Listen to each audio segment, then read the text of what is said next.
Hello, everyone out there in YouTube land. I want to talk here a little bit about an article that was on CNN here the other day, and also this is an article that's on the internet. As a matter of fact, there are several articles on the internet about this, the 5 most addictive substances on Earth. CNN does these editorials and they publish them on their news. And basically what they do is they look on the internet and look up these various research studies and they publish it in their news. Kind of an editorial, like one of the things that they do. And not only them, but a lot of other people do it. And they talk about the 5 most addictive substances on the earth. Now, this particular information that you're seeing on the screen here, I got this off of the internet, and it's an article, the 5 most addictive substances on Earth, and it's by the Addiction Center, and it's March 9th, 2016. You can actually look that up on the internet, but I wanted to give these people credit for that because that's where these little view graphs that I made here came directly out of that article. So I want to give them credit for that, and it's a good article.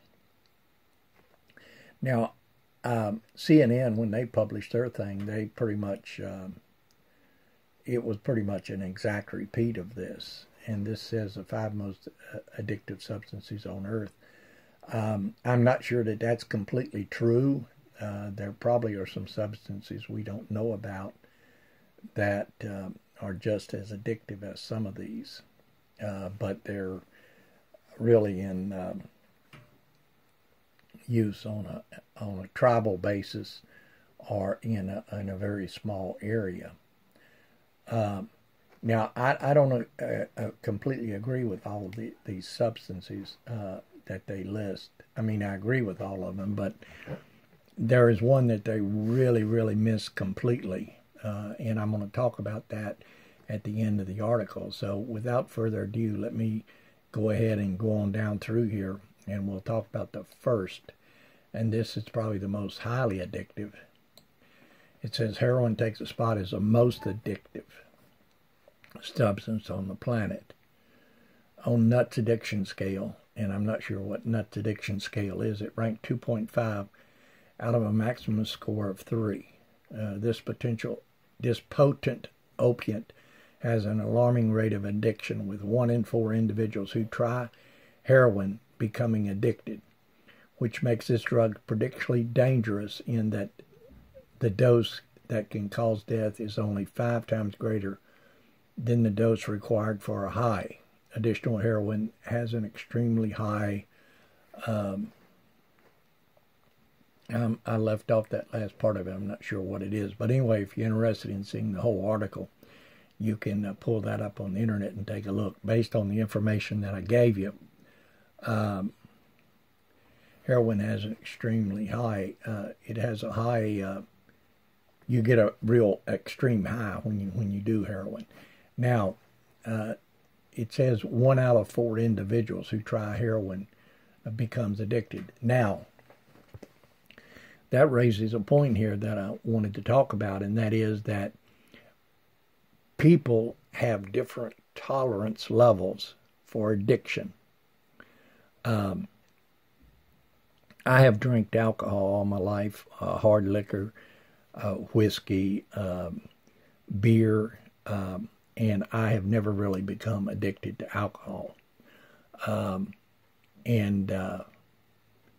It's really not a problem. I mean, for me, I really don't become addicted to alcohol. I reckon if I did enough of it, I could become addicted to it, but I never have become addicted to it. So there's different people can become addicted. Some can become addicted more easily than others. So,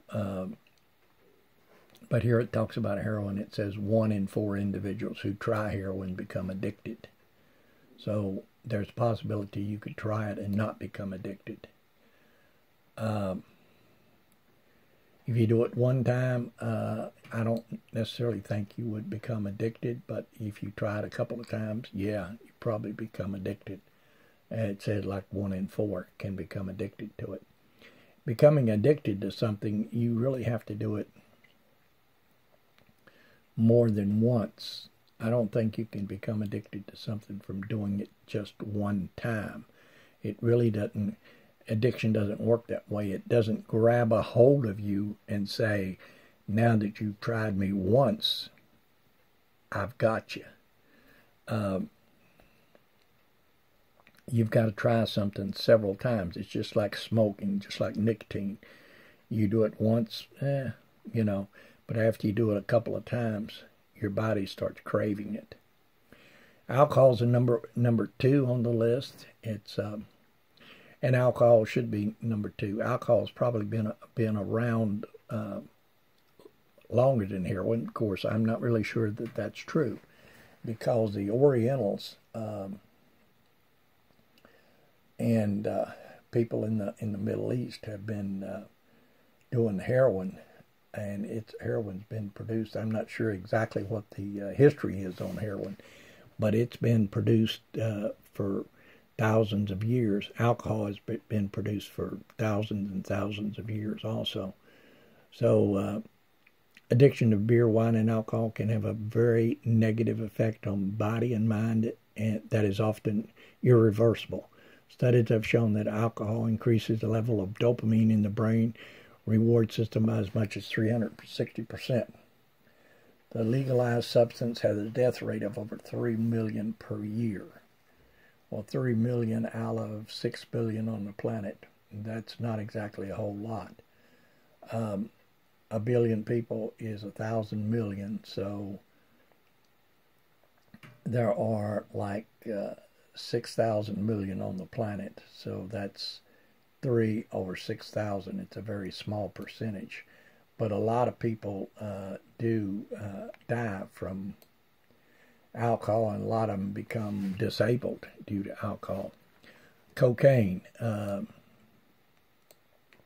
14 to 20 million people worldwide use cocaine. And once again, you've got 6,000 million people on the planet, so 14 to 20 million. That's also a very small percentage. It's $1 billion industry. It gives you a good feeling. An estimated 21% of people who try cocaine will become addicted at some point in their lifetime. If they try cocaine and they do it a couple of times, they can become addicted. That's 21%, whereas heroin was 75%. 3 out of 4 people, 75%. So cocaine is less addictive than heroin, but it's still addictive. And like I say, some people don't get addicted to things, but some people can easily become addicted to things. Barbiturates, these are downers. They treat anxiety and induce sleep. And the names for them on the street is bullets, or blue bullets, gorillas, NIMBYs, bars, and pink ladies. At low doses, they can produce euphoria. At high doses, it results in overdose due to suppressed breathing. I'm not sure what antidepressants medicines do, but antidepressants can have similar effects, and I'm not sure how antidepressants and barbiturates differ. But anyway, going on to the next one. The last one here is nicotine. It's a highly addictive substance found in tobacco products. It is the most common addiction in America. It's probably the most common addiction on the planet. More than 2/3 of Americans who tried cigarettes or chewing tobacco report being dependent at some point during their lifetime. Now, I smoked cigarettes for many, many years. I started smoking when I was about 15 or 16. And I didn't stop until I got in my 50s. And when I got in my 50s, I was sure that I was going to be dead the next week or the week after that if I didn't quit, because it was hurting me so bad down in my lungs. So I just quit. I went cold turkey because I knew if I didn't, I was going to die. A doctor didn't tell me to quit or anything like that. I just knew that I had to. So that was my bout with addiction as far as nicotine is concerned. And people, more than 2/3 American who tried cigarettes or chewing tobacco report being addicted. So that's almost as bad as heroin. It's almost as addictive as heroin, whereas cocaine is a lot less addictive than nicotine. So there's a couple here that these people missed. One is caffeine. Caffeine is addictive. It's found in coffee and tea, and also soda has in it. Caffeine addiction is probably much higher and more prevalent throughout the world than any of these addictions here. Caffeine addiction caffeine, it really won't hurt you in moderate amounts, providing you don't overdo it. But if you do large amounts of caffeine, if you drink lots and lots and lots of coffee, you can wind up having stomach problems as a result. I remember one time while I was stationed in Germany, and the Germans have some real good coffee. I woke up one day and I felt like my insides were going to come out, and I went to the doctor, and he said, "What'd you have for breakfast?" And I told him a couple of cups of coffee, and he said, "Have you had anything else today?" And I said, "I've had a couple more cups of coffee." And we got to talking there, and he said, "You got to quit it." He said, you can't be drinking all that coffee. He said, your insides are going to come out. And that's exactly what I felt like was going to happen.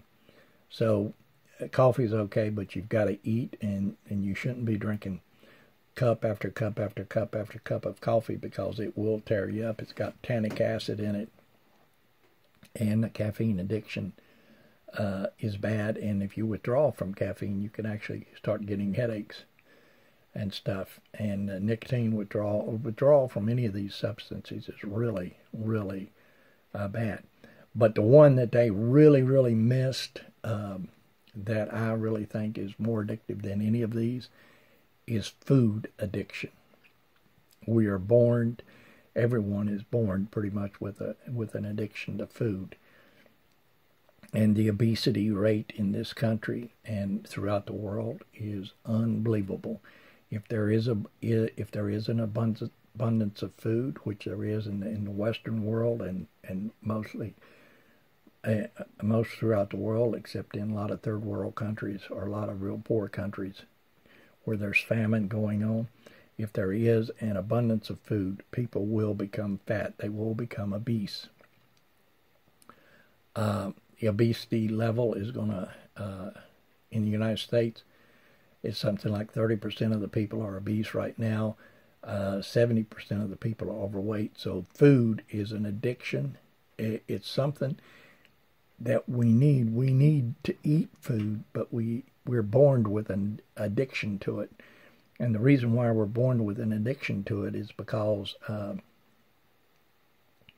you've got to maintain your body. You've got to maintain your body weight. And in nature, nature is really, really tough. So it's hard if you're living out in the wild to find enough to eat. So you're constantly eating. You're either eating, sleeping, or in mating, or that's basically what those three things: eating, sleeping, mating, and hunting for food. That's basically what you wind up doing. So food is probably the worst addiction of any of these. But anyway, that's my take on all of this, and I hope you people enjoy the video. And if you like my videos, please subscribe. I'm going to be making a lot more videos and putting them here on YouTube. So thanks again. We appreciate it. And like I say, please subscribe. Thanks.